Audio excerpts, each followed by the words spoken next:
Ketika seseorang melamar pekerjaan, perusahaan umumnya menetapkan kriteria kompetensi yang jelas dan terukur.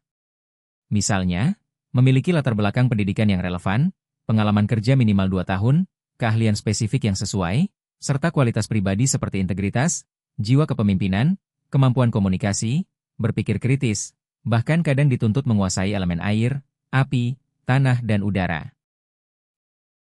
Sedangkan saat memilih pemimpin bangsa, jabatan yang tanggung jawabnya jauh lebih besar, kriteria rasional seperti ini justru sering diabaikan.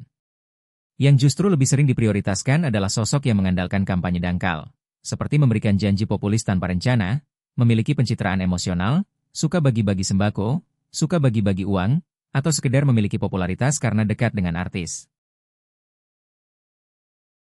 Mencegah kesalahan memilih pemimpin, bukan sekedar tugas menjelang pemilu. Tetapi proses panjang yang memerlukan konsistensi, kesadaran, dan kolaborasi seluruh masyarakat. Dengan memilih pemimpin yang benar, kita tidak hanya memastikan kesejahteraan hari ini, tetapi juga mewariskan masa depan yang lebih baik untuk generasi mendatang.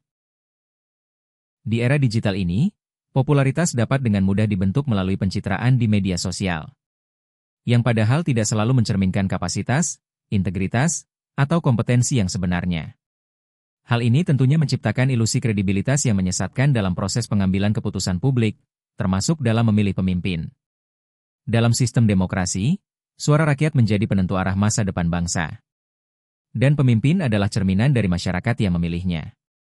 Namun, sejarah telah mengajarkan kepada kita bahwa kesalahan dalam memilih pemimpin dapat membawa dampak jangka panjang yang merugikan, baik dari sisi ekonomi, sosial, maupun moralitas bangsa. Sejarah peradaban manusia mengingatkan kepada kita bahwa ada banyak kerajaan besar yang runtuh dan hilang dari peta dunia.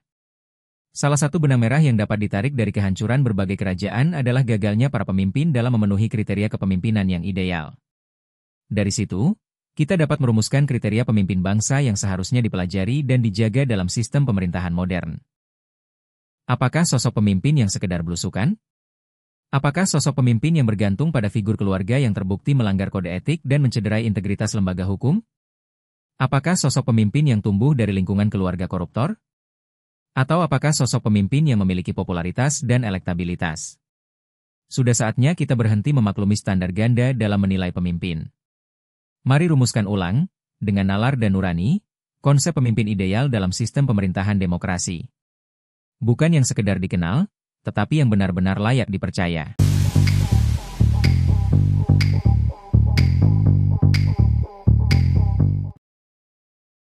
Pertama, kita harus tahu terlebih dahulu, apa sebenarnya makna dari seorang pemimpin.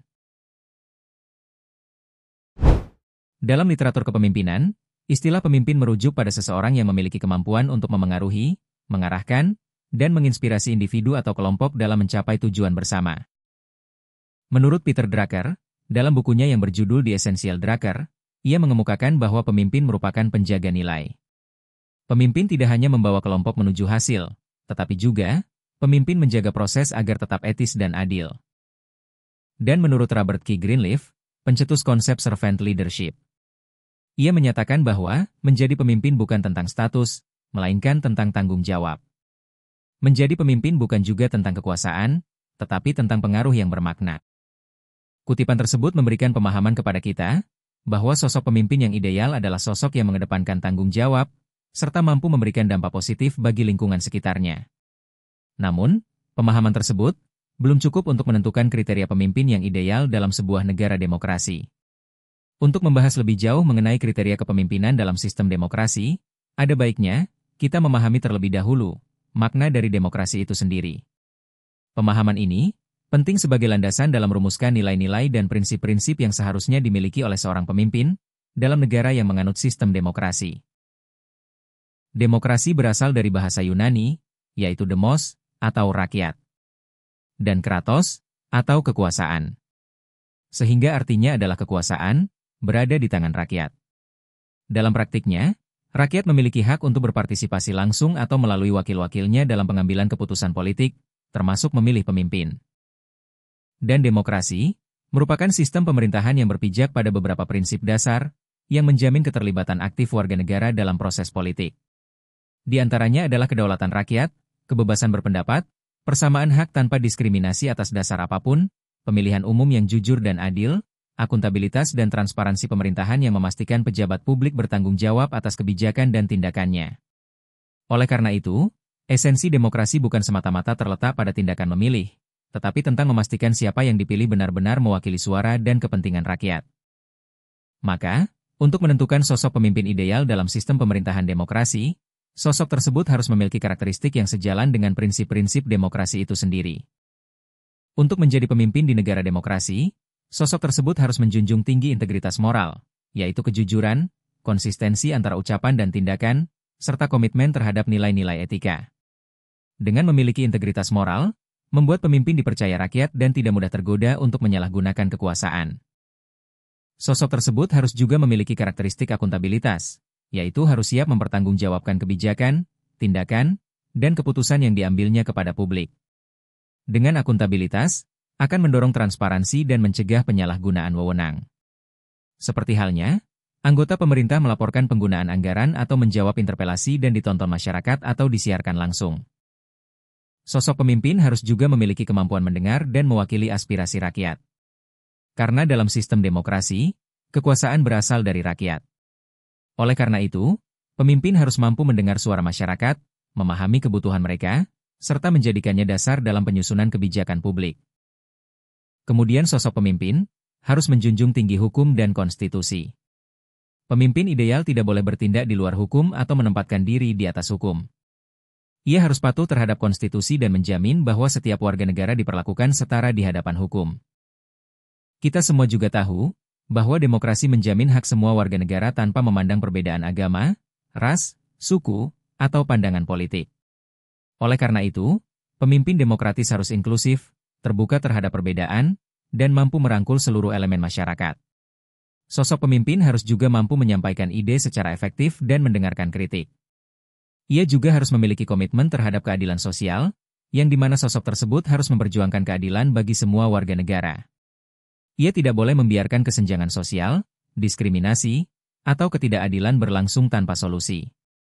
Selain itu, sosok pemimpin harus memiliki visi yang jelas dan progresif. Pemimpin ideal tidak hanya mengelola situasi saat ini, tetapi juga memiliki visi jangka panjang yang jelas untuk membawa bangsa menuju kemajuan dan berorientasi pada kesejahteraan rakyat.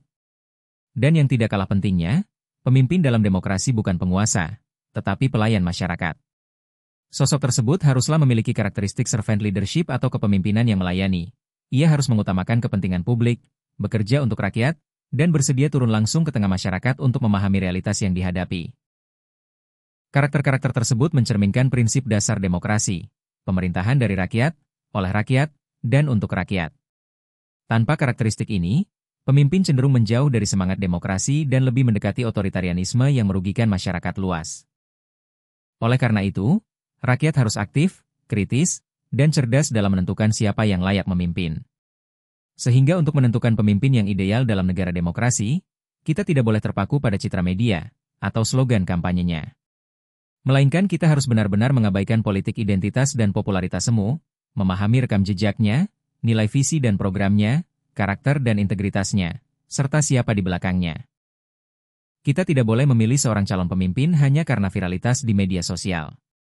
Namun, memilih karena berdasarkan kapasitas, etika, dan rencana kerja yang jelas.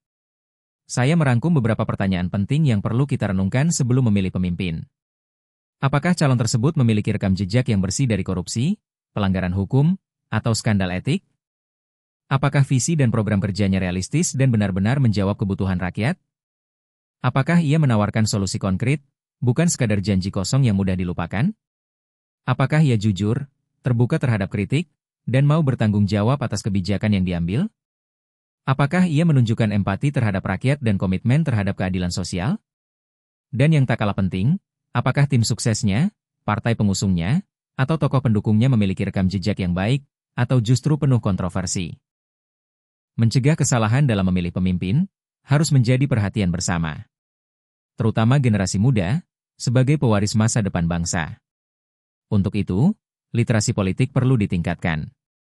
Kita harus memahami tugas pemimpin dan indikator keberhasilannya agar tidak mudah terjebak pencitraan. Kesadaran kolektif untuk menolak politik uang juga sangat penting. Karena praktik ini merusak demokrasi dan mengaburkan akal sehat dalam memilih. Media dan lembaga pendidikan juga seharusnya turut serta berperan penting untuk membentuk opini publik dan menanamkan nilai-nilai demokratis sejak dini. Terakhir, dalam memilih calon pemimpin, kita harus menetapkan standar etika dan intelektualitas terlebih dahulu, baru kemudian elektabilitasnya diuji.